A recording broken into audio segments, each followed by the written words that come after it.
গ্যাসের টিপ লাগিয়ে দেখুন কি হয়, সংসারের হাজার হাজার টাকা কিন্তু বেঁচে যাবে। হ্যাঁ বন্ধুরা, আজকে আমি গ্যাসের টিপ লাগিয়ে আপনাদের কাছে একটা দারুণ টিপস আপনাদের কাছে শেয়ার করছি। নমস্কার বন্ধুরা, আমি পাপড়ি আজকে আমার প্রত্যেক দিনের মতন নিত্য নতুন কিছু টিপস নিয়ে আপনাদের কাছে ভিডিওটাকে শুরু করছি।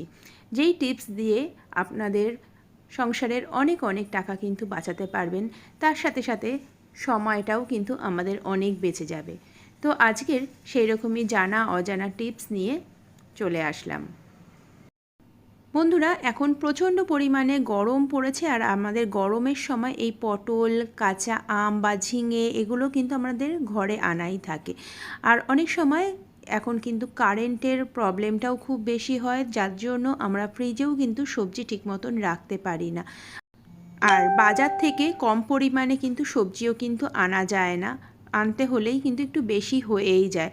আর যদি আমরা সেগুলোকে বাইরে, ফ্রিজের বাইরে রাখি, তবে এক বেলার মধ্যেই সবজিগুলো কিন্তু একদম খারাপ হয়ে যায়।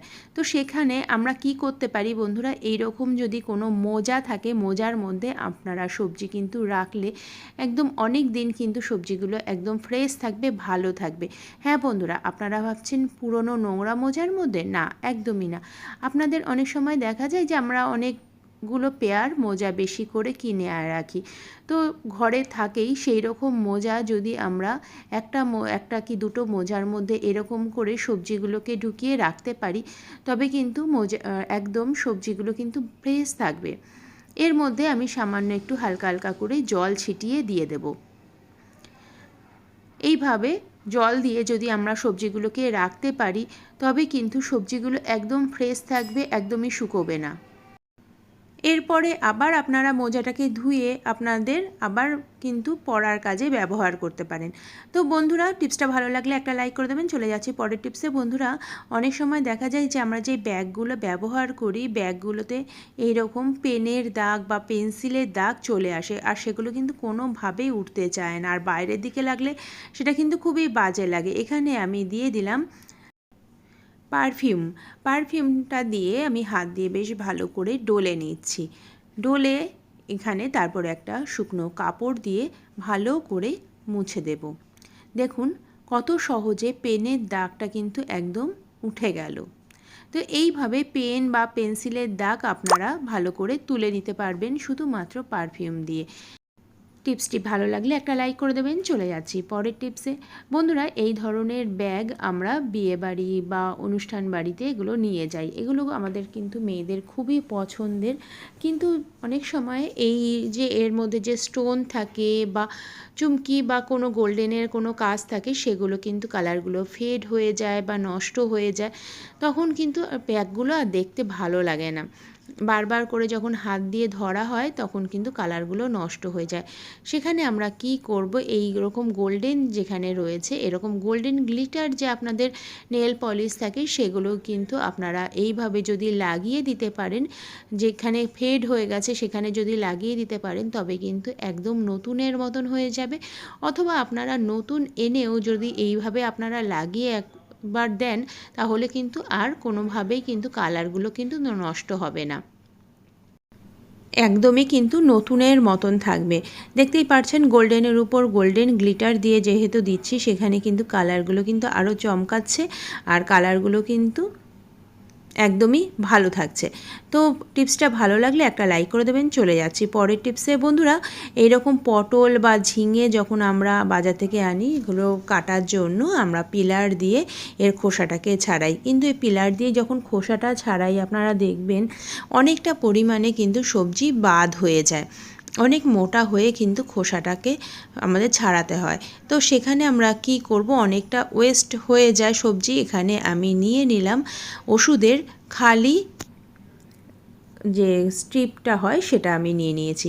সেটা দিয়ে ভালো করে এইভাবে যদি আমরা ঘষে দেই, তবে কিন্তু সবজি কিন্তু একদমই কিন্তু নষ্ট হচ্ছে না। দেখতেই পাচ্ছেন পটলটাকে এইভাবে আমি পুরোটা ঘষে তুলে দিলাম। এতে কিন্তু আমাদের হাতেও কোনো ব্যথা লাগছে না, হাত কাটাকাটির কোনো ঝামেলা নেই, একদম সহজেই কিন্তু হয়ে গেল। এইভাবে আপনারা আলু বা অন্যান্য সবজির খোসাও কিন্তু এইভাবে আপনারা ছাড়াতে পারেন। তো যদি টিপসটা ভালো লাগে একটা লাইক করে দেবেন। চলে যাব পরের টিপসে। বন্ধুরা, বেসিন বা সিঙ্কে আমরা যখন খুব ব্যবহার করি তখন দেখা যায় যে সিঙ্ক বা বেসিনের পাইপটা একদম জল আটকে যাচ্ছে। এখানে আমি একটা নিয়ে নিলাম কাঁচি, সরু মুকালা কাঁচি।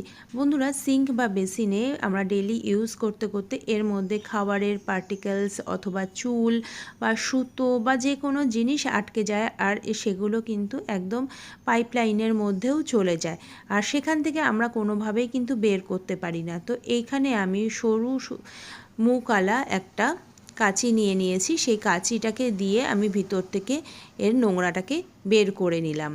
একদম সহজেই কিন্তু এটার নোংরাটা বেরিয়ে গেল, আর কোনো রকম অসুবিধা হলো না। কারণ মুখের মধ্যে চুল বা যে কোনো জিনিস আটকে থাকে, সেগুলো কিন্তু বের করাটা খুবই দরকার। তো এইভাবে আমি ঝাঁঝরিটাকেও উপরে দিয়ে দিলাম।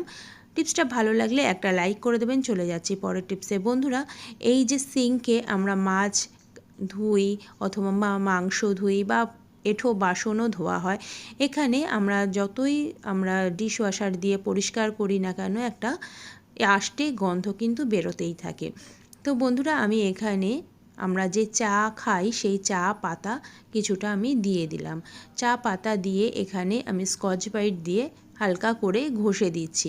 এতে কি হবে, সিঙ্কটা পরিষ্কার তো হবেই, তার সাথে সাথে চায়ের যে একটা সুন্দর গন্ধ, এতে কিন্তু কোনো রকম যে আগের আষ্টে গন্ধটা ছিল সেটা কিন্তু একদম চলে যাবে।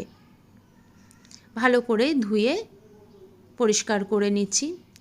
এর মধ্যে আর কোনো রকম আপনাদের লাগবে না আষ্টে গন্ধ। টিপসটা ভালো লাগলে একটা লাইক করে দেবেন। চলে যাব পরের টিপসে।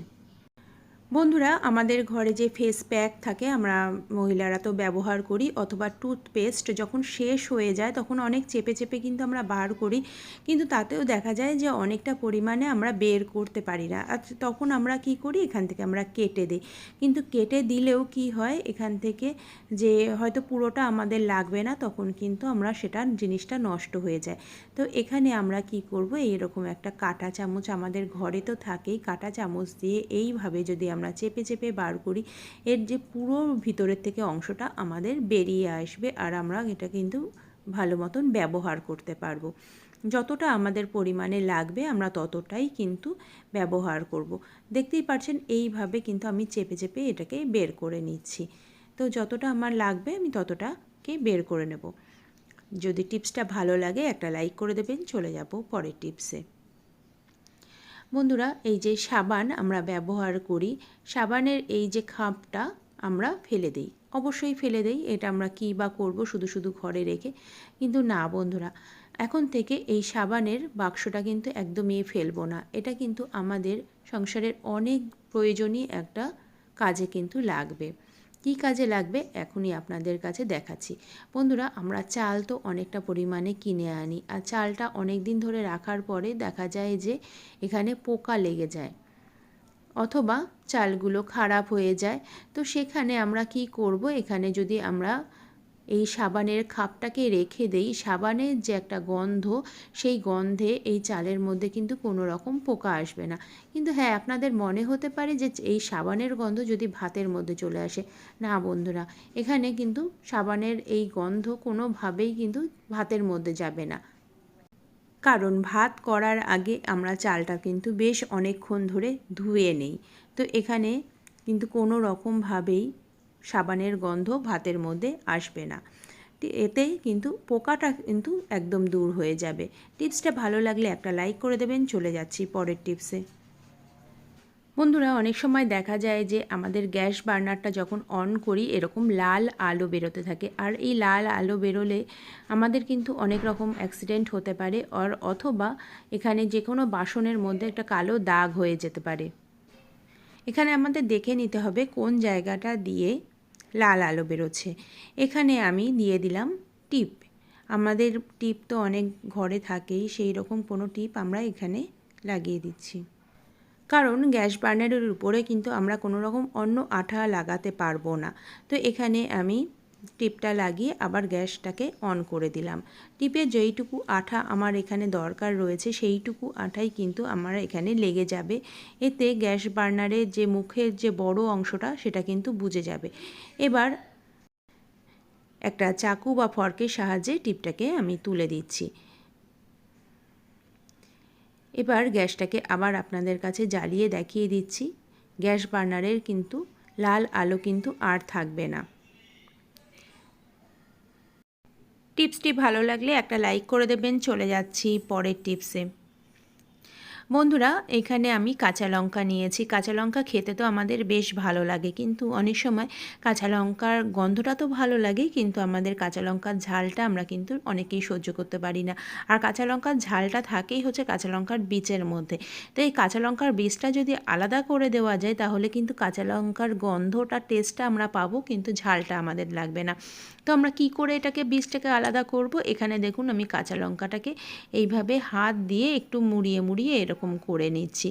এতে কি হবে, কাঁচা লঙ্কার গায়ের থেকে যে বীজটা সেটা কিন্তু আলগা হয়ে যাবে। এইভাবে আমি করে নিলাম। এবার মুখটাকে আমি কেটে দেব। মুখটাকে কেটে দিলে দেখুন আমি মুখটাকে কেটে দিচ্ছি। এবার এইভাবে যদি একটুখানি মারি, দেখুন এখানে সব কাঁচা লঙ্কার বীজ কিন্তু একদম বেরিয়ে গেছে। এইভাবে কিন্তু আপনারা অনায়াসে ব্যবহার করতে পারবেন। অথবা অনেকেরই কিন্তু অনেক রকম রোগের জন্য তাদের কাঁচা লঙ্কা যে কোনো সবজির বীজ খাওয়া বারণ থাকে, তারা কিন্তু এইভাবে কাঁচা লঙ্কাটাকে ব্যবহার করতে পারেন। দেখুন আমি মুখটাকে যখন আগে কেটেছিলাম সেখান থেকে কিন্তু কাঁচা লঙ্কার এই বীজটা খুব তাড়াতাড়ি কিন্তু বেরিয়ে যাচ্ছিল, কিন্তু মাঝখান থেকে কাটলে সেখানে কিন্তু কাঁচা লঙ্কার বীজটা বের করতে একটু অসুবিধা হচ্ছে। তো সেখানে আপনারা মুখটাকে আগে কেটে নেবেন। মুখটাকে কেটে নিলে সহজেই কিন্তু এর বীজটা আমরা বের করে নিতে পারবো। টিপসগুলো যদি ভালো লাগে একটা লাইক, শেয়ার, কমেন্ট আর সাবস্ক্রাইব করে পাশে থাকবেন। পাশে থাকা বেল আইকনটিও বাজিয়ে দেবেন, তাহলে আমার ভিডিও সমস্ত নোটিফিকেশান আপনাদের কাছে সবার আগে পৌঁছে যাবে। আর আজকের মতন এখানেই শেষ করছি। টাটা।